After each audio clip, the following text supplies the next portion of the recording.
তাহলে আমরা এক নম্বরটা বের করতেছি অসিলেশন ফ্রিকোয়েন্সি, তাই না? অসিলেশন ফ্রিকোয়েন্সি, অসিলেশন ফ্রিকোয়েন্সি সমান আমরা কি জানি? এটা কি অ্যাকচুয়ালি এফএন না? তাহলে অ্যাকচুয়ালি এফএন এর ফর্মুলাটা আমরা কি পাইছিলাম? FN 1/2π√LC। এখন দেখেন তো এটার মধ্যে কি ইন্ডাক্টর এবং ক্যাপাসিটর আছে? না। আছে? তো আছে কি ইন্ডাক্টর ক্যাপাসিটর আছে? না। নাই। আছে? তাই আবার আরেকটা formula time t equal to কি শিখছিলাম? 1/2 FN। ঠিক ছিলাম কি না? 1/2 FN। তাহলে সুতরাং FN ইকুয়াল টু আমরা কি লিখতে পারি বলেন? 1/2t ইনটু কত? t, তাই না?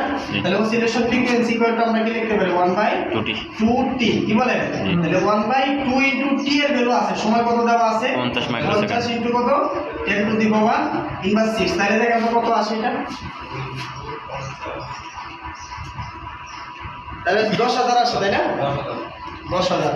তাহলে আমরা লিখতে পারি কি 10,000 মেগাহার্টজ। কি বলেন?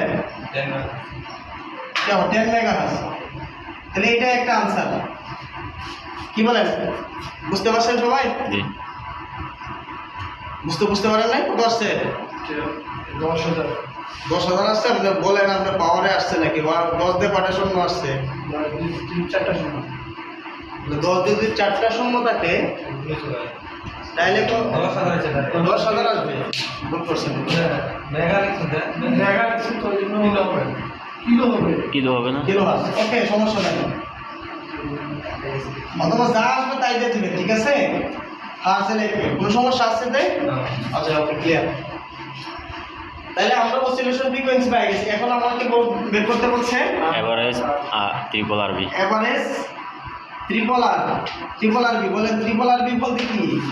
মানে rate of rise of restriking voltage. Rate of কয়েকবার পড়লে অটোমেটিক্যালি হয়ে যাবে। Rate of rise of restriking voltage. তাহলে rate of rise of restriking ভোল্টেজের ফর্মুলা কি ছিল? পিক রিস্ক টেকিং ভোল্টেজ, ঠিক আছে? বা রিস্ক স্ট্রাইকিং ভোল্টেজ, এটাই বলেন। হ্যাঁ, পিক স্ট্রাইকিং ভোল্টেজ। এগুলো ইংলিশে লিখলে মানে সহজ হয়, ঠিক না? বাংলা লেখা রিস্ক স্ট্রাইকিং বানানো অনেক কঠিন বাংলায়। তাহলে peak restriking voltage, peak restriking voltage divided by কি? Time to reach peak value. Time to reach peak value. Peak restriking voltage time to reach peak value. বলেন peak restriking ভোল্টেজটা দেওয়া আছে, কত দেওয়া আছে বলেন? 100 KV. কত দেওয়া আছে? 100 কেভি। আর time to reach peak value, কত দেওয়া আছে? 50 মাইক্রোসেকেন্ড, তাই না? তাহলে 50 ইনটু কত? 10 টু দি পাওয়ার ইনভার্স 6। কি বলেন? সেকেন্ডে চলে আসলো না? তাহলে এটা কত আসে?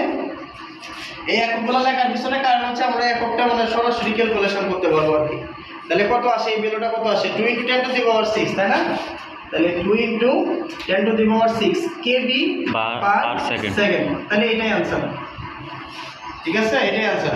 তাহলে আরেকটা কোশ্চেন আছে বইয়ের মধ্যে, সেই কোশ্চেনটা আপনারা নিজেরা দেখবেন। সেটার মধ্যে একটু মানে কঠিন আর কি।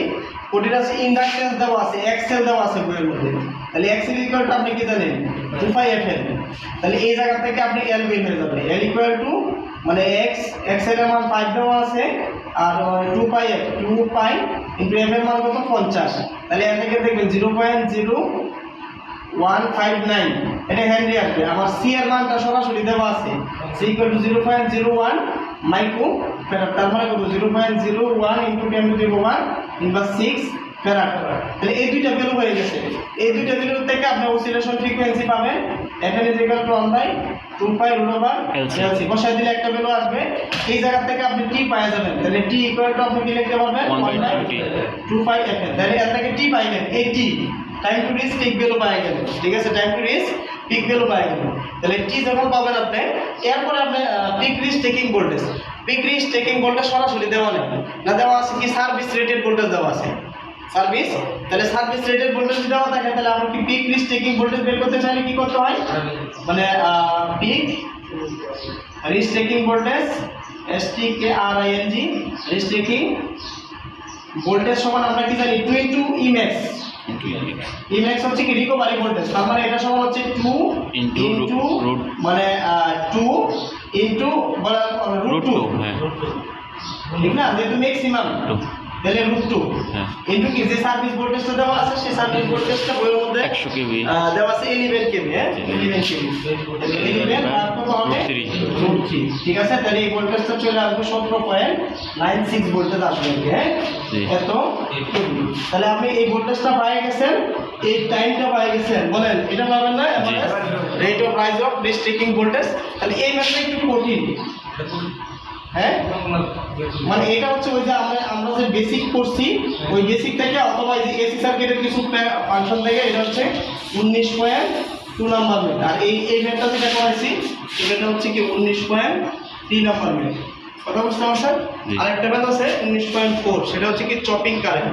সে মানে 19.4 এর ম্যাথটা যেটা 19.4 এর ম্যাথ যেটা আপনি করবেন সেটা হচ্ছে চপিং কারেন্ট, মানে সেটা হচ্ছে আপনি ই ইকুয়াল টু আমরা কি ফর্মুলা শিখছিলাম, আই ইনটু রুট ওভার কত এল ভাগ সি। C। এই এল এর মান দেওয়া আছে, সি এর মান দেওয়া আছে এবং আই দেওয়া আছে, তাহলে এই ভোল্টেজ বের করতে পারবেন না, চপিং ভোল্টেজ অথবা চপিং কারেন্ট এল সি জি দেওয়া থাকে অথবা এল এবং এল এর মানটা কি এই যে এইভাবে বের করা লাগতে পারে অনেক সময়, মানে এক্সেল দেওয়া থাকবে, মুখ্য হচ্ছে এই ফর্মুলাটা জানা থাকলেই আপনি এই ম্যাথটা পারবেন। জি আমাদের কি ক্লিয়ার? জি সবাই ক্লিয়ার? তাহলে এতটুকুই, মানে সার্কিট ব্রেকারের ঠিক আছে, চারটে ম্যাথ আছে, এই চারটে ম্যাথ আপনারা করবেন। এই দুইটা ম্যাথ হচ্ছে সার্কিট ব্রেকারের টেস্ট থেকে টেস্ট করে করে, আর এর আগের যে ম্যাথটা আছে সেটা সরাসরি সার্কিট ব্রেকারের রেটিং থেকে, ঠিক আছে। ইজিলি এই চারটে ম্যাথ থেকে যে কোনো একটা ম্যাথ পরীক্ষাতে থাকতে পারে, খুবই ইম্পর্টেন্ট, ঠিক আছে।